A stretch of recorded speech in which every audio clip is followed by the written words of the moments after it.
It's me Sabitha Charles from പുത്തൂരൻസ്. നമ്മളിന്ന് കാണുന്നതും കാംബ്രിക്കിലുള്ള റണ്ണിങ് ഫാബ്രിക് ആണ്. ഇക്കട്ട് പ്രിന്റിലാണ് ഇത് വന്നിട്ടുള്ളത്. ചിലരൊക്കെ കമന്റ് ചെയ്യണം കണ്ടു ഇക്കട്ട് പ്യുവർ ഇക്കട്ട് കൊണ്ടുവരാനായിട്ട്. നമ്മുടെ പേജ് നോക്കിയാൽ മതി, നമ്മൾ ഒത്തിരി ഇക്കട്ടിൻ്റെ ഫാബ്രിക് ചെയ്തിരുന്നു, പ്യുവർ ഇക്കട്ട് തന്നെ. കുറേ അധികം വീഡിയോസ് നമ്മൾ ചെയ്തിരുന്നു, എല്ലാം തന്നെ അന്ന് സോൾഡ് ഔട്ട് ആയതാണ്. ഞാൻ ഇപ്പോൾ കുറച്ച് ദിവസമായിട്ട് ഗ്യാപ്പ് ഇട്ടിരിക്കുകയാണ് കലങ്കാരി ഫാബ്രിക്കിനും അതുപോലെ തന്നെ ഇക്കട്ട് ഫാബ്രിക്കിനും ഒക്കെ ആയിട്ട്. കുറച്ച് അടുത്ത് തന്നെ നമ്മളത് എടുത്ത് വീഡിയോ ചെയ്യണമെന്ന് വിചാരിക്കുന്നു.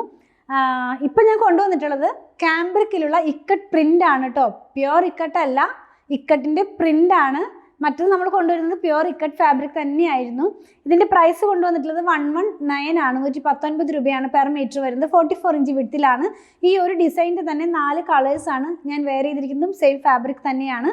അപ്പോൾ നമ്മൾ വെയർ ചെയ്യുന്ന ഡ്രസ്സിൻ്റെ ഫുൾ വീഡിയോ കാണാനായിട്ട് ആഗ്രഹമുള്ളവർ നമ്മുടെ പേജിനകത്ത് റീൽസ് ആയിട്ടോ ഷോർട്സ് ആയിട്ടോ ഒക്കെ ഇടുന്നുണ്ട്.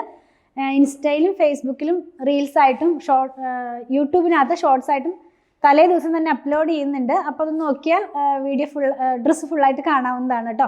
അപ്പോൾ നമുക്കൊന്ന് കണ്ടു നോക്കാം. അപ്പോൾ ഫസ്റ്റ് വൺ വന്നിരിക്കുന്നത് ഞാൻ പറഞ്ഞല്ലോ, ഇതൊരു ഇക്കട്ടിൻ്റെ സ്ക്രീൻ പ്രിൻ്റ് ആണ് പോകുന്നത്. ഞാൻ പറഞ്ഞതുപോലെ തന്നെ ഇത് പോയിട്ടുള്ളത് കാംബ്രിക് ഫാബ്രിക്കിലാണ്. 60s by 60s ആയിട്ടുള്ള പ്യുവർ കോട്ടണിൽ തന്നെ നല്ല ഭംഗിയുള്ള ഒരു അക്വാ ഗ്രീൻ എന്ന് പറയാം, ആ ഒരു കളറിലേക്കാണ് ഇത് പോയിട്ടുള്ളത്. സ്ക്രീൻ പ്രിൻ്റ് ആണ്. ഇത് വെയർ ചെയ്യുമ്പോൾ ഇങ്ങനെയായിരിക്കും ഇതിൻ്റെ ഡിസൈൻ നമുക്ക് വരുന്നത്. ഞാൻ സെയിം ഫാബ്രിക് തന്നെ വേറെ കളറാണ് ചെയ്തിട്ടുള്ളത്. ഇതിൻ്റെ വൺ സൈഡിനകത്തായിട്ട് ഇങ്ങനെ ഒരു ബോർഡർ പോലെ പോകുന്നുണ്ട് കേട്ടോ. അതും നമുക്ക് നെക്കിൻ്റെ സൈഡിലൊക്കെ യൂസ് ചെയ്യാവുന്നതാണ്. 44 ഇഞ്ച് വിഡ്ത്തിൽ തന്നെയാണ് ഫാബ്രിക് വന്നിരിക്കുന്നത്.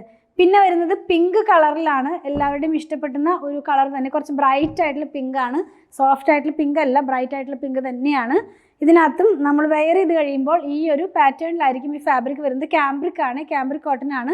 ഇതിൻ്റെയും വൺ സൈഡിനകത്തായിട്ട് ആ ഒരു ബോർഡർ ഇൻക്ലൂഡ് ചെയ്തിട്ടുണ്ട്. 44 ഇഞ്ച് വിഡ്ത്തിൽ 119 ആണ് പ്രൈസ് വന്നിരിക്കുന്നത്. നെക്സ്റ്റ് വൺ നമ്മൾ കാണുന്നത് യെല്ലോ കളറിലാണ്. മെഹന്തി യെല്ലോ എന്ന് പറയാം, ഒത്തിരി ബ്രൈറ്റ് ആയിട്ടുള്ള മെഹന്തി യെല്ലോ അല്ല, അതൊന്ന് മങ്ങി കഴിയുമ്പോൾ വരുന്നൊരു കളറില്ലേ, അങ്ങനത്തെ ഒരു കളറിലേക്കാണ് ഇത് വന്നിരിക്കുന്നത്. നമ്മളിത് വെയർ ചെയ്ത് കഴിയുമ്പോൾ ഈ ഒരു പാറ്റേണിലായിരിക്കും ഈ ഫാബ്രിക്കിൻ്റെ ഡിസൈൻ വരുന്നത്. ഇക്കട്ടിൻ്റെ സ്ക്രീൻ പ്രിൻ്റ് ആണ്, പ്യുവർ ഇക്കട്ട് അല്ല. ലാസ്റ്റ് വൺ പീച്ച് കളറാണ് ഞാൻ വെയർ ചെയ്തിരിക്കുന്നത്. സെയിം ഫാബ്രിക് ആണ്, വിത്തൗട്ട് ലൈനിങ്ങിലാണ് ഞാൻ ചെയ്തിട്ടുള്ളത്. നമുക്ക് വിത്തൗട്ട് ലൈനിങ്ങിൽ ഈ ഭയങ്കര ചൂടായിട്ടുള്ള സമയമായതുകൊണ്ട് വിത്തൗട്ട് ലൈനിങ്ങിൽ തന്നെ ചെയ്ത് നമുക്ക് വെയർ ചെയ്യാം. കംഫർട്ടായിട്ട് ഡെയിലി വെയർ ഒക്കെ ആയിട്ട് യൂസ് ചെയ്യാവുന്ന തരത്തിലുള്ള ഫാബ്രിക് തന്നെയാണ്. കോട്ട് സെറ്റൊക്കെ സ്റ്റിച്ച് ചെയ്യാം കേട്ടോ. ഇനി അതല്ല, ഇത് ടോപ്പ് മാത്രമായിട്ട് ചെയ്യുകയാണെങ്കിൽ ഒരു ഓഫ് വൈറ്റ് കളറിലുള്ള പാൻറ് ഉണ്ടായാൽ മതി. നമുക്കിതൊക്കെ അത് പെയർ ചെയ്ത് യൂസ് ചെയ്യാവുന്നതാണ്. 119 ആണ്, 44 ഇഞ്ച് വിഡ്ത്തിലാണ്. അപ്പോൾ ഇതിലേതെങ്കിലും പർച്ചേസ് ചെയ്യണമെന്നുണ്ടെങ്കിൽ സ്ക്രീൻഷോട്ട് ഇതിൽ കൊടുത്തിട്ടുള്ള നമ്പറിലേക്ക് ഒന്ന് വാട്സാപ്പ് ചെയ്യണേ. അതുപോലെ തന്നെ ഓൺലൈനിലും നമ്മുടെ ഷോപ്പിലും സ്റ്റിച്ചിങ് അവൈലബിൾ ആണ്. ആവശ്യമുള്ളവർ 8891060225 ഒന്ന് കോൺടാക്ട് ചെയ്താൽ മതി. പ്രൊഡക്റ്റുകൾ ഇഷ്ടപ്പെടുകയാണെങ്കിൽ പേജ് ഫോളോ ചെയ്യാൻ മറക്കല്ലേ. Thanks for watching.